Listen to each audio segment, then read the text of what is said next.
Welcome back to Listen. 2025 was a turning point for our planet. So today we're diving into something that affects everyone on Earth, the climate.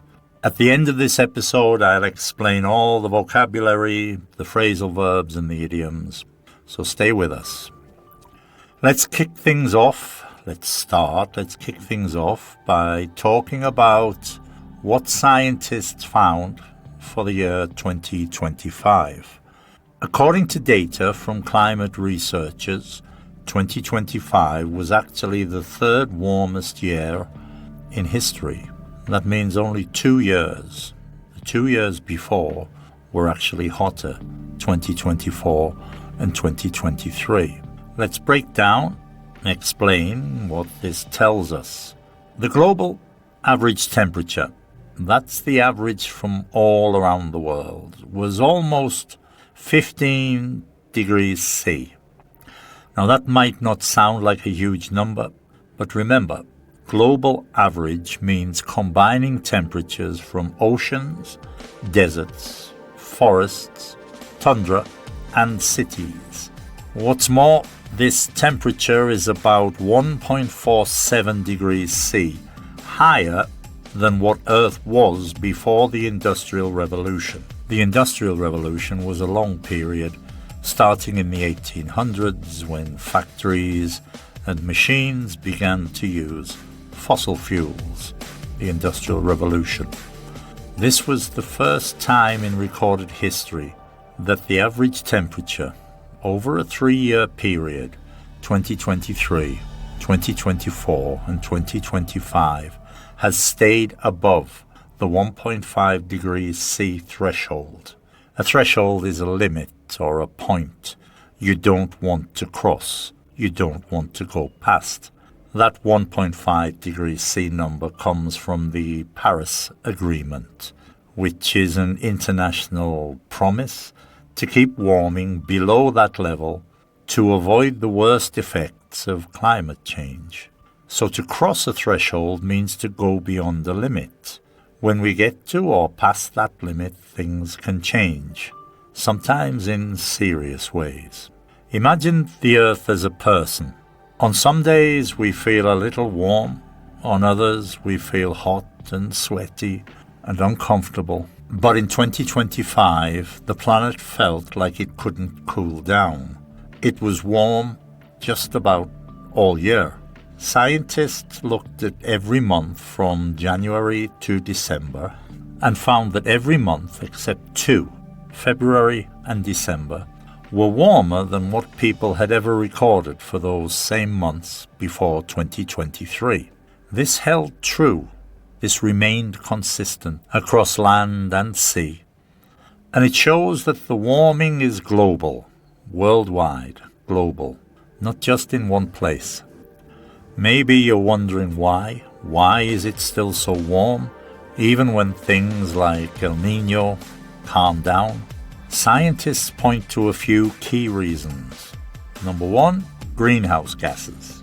These are gases like carbon dioxide, CO2, that stay in the atmosphere and trap heat, like a blanket around the planet. When we burn fossil fuels, like coal, or oil, or gasoline, we pump out, we release more of these gases. We pump out more of these gases. Number 2 is ocean heat. Some of that extra heat gets soaked up, gets absorbed, gets soaked up by the oceans. And that's a big deal because warmer oceans mean more energy available for storms and changes in weather patterns. So to soak up means to absorb or take in liquid or heat. The heat didn't just stay in the records. It's not just on paper. It showed up, it became visible in real life. The poles, especially Antarctica and the Arctic, they experienced record warm temperatures. The ice at the North and South Poles melted faster than ever before. More than half of the world's land saw days where the feels-like temperature was extremely high. This is sometimes called heat stress. Wildfires flared up and spread quickly, moved fast. To flare up means when something suddenly gets worse or more intense. Wildfires flared up and spread quickly, especially in North America and parts of Europe, spreading pollution and making the air harder to breathe. Why does this matter? Because ecosystems are communities of living things. Ecosystems are stressed by extreme heat, by drought, and by melting ice. Weather events like hurricanes and heat waves become more likely and more powerful. And of course, human health suffers when temperatures get too high, because heat stress can make people sick. We are hitting a critical point. That's a phrase that means a moment with serious consequences if we don't act. So a critical point is like a threshold when something reaches a dangerous or important limit. Scientists warn that if we don't step up our climate actions, we don't intensify the effort, we don't step up our climate actions, the impacts could become much more serious. Around the world, countries are trying to cut down on, to reduce greenhouse gases. They're trying to switch, to change to renewable energy like wind and solar, and to protect forests and the ocean. But many experts say that we need to move faster. We need to accelerate these things, these initiatives, to meet climate goals. So to cut down means to reduce something. To move faster means to increase the speed or intensity of action. So what can we take away from 2025? It was one of the hottest years ever, the third warmest on record. For the first time, the average global temperature over 3 years stayed above the 1.5 degrees C benchmark set by international climate goals. Our planet is warming, and the changes show up in real weather events. The changes appear in real weather events. Melting ice, heat stress.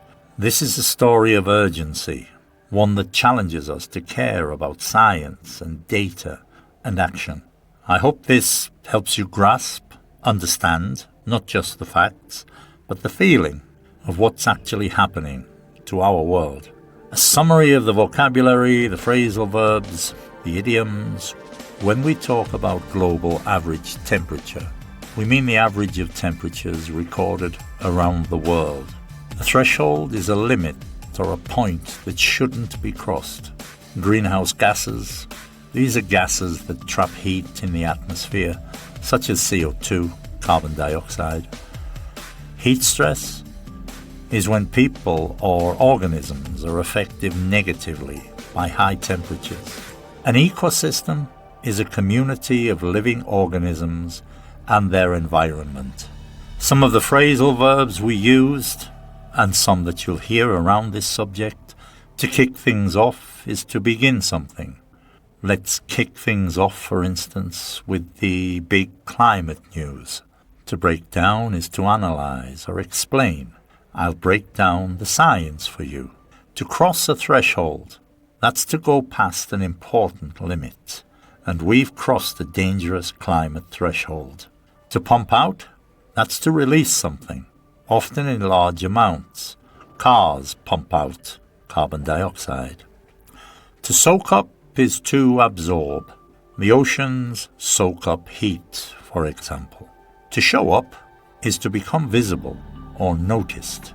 The effects show up in extreme weather. Flare up, this is to get worse suddenly. Wildfires flare up in hot conditions. To spread quickly, this is to move fast across an area. The fire spread quickly. To step up is to increase effort. We must step up our climate action. To cut down on is to reduce. We must cut down on emissions. And to move faster is to increase the speed of action. Right now, countries need to move faster to meet goals. A couple of idioms from this subject. Held true. This means remained correct or consistent. The data held true across the months. It remained correct or consistent. When something is at stake, that means that something could be lost or won. For example, the future of this planet is at stake. And that's everything for this episode. Thank you for listening. This is Listen. Please share, subscribe, and I'll see you in the next episode. Bye-bye for now.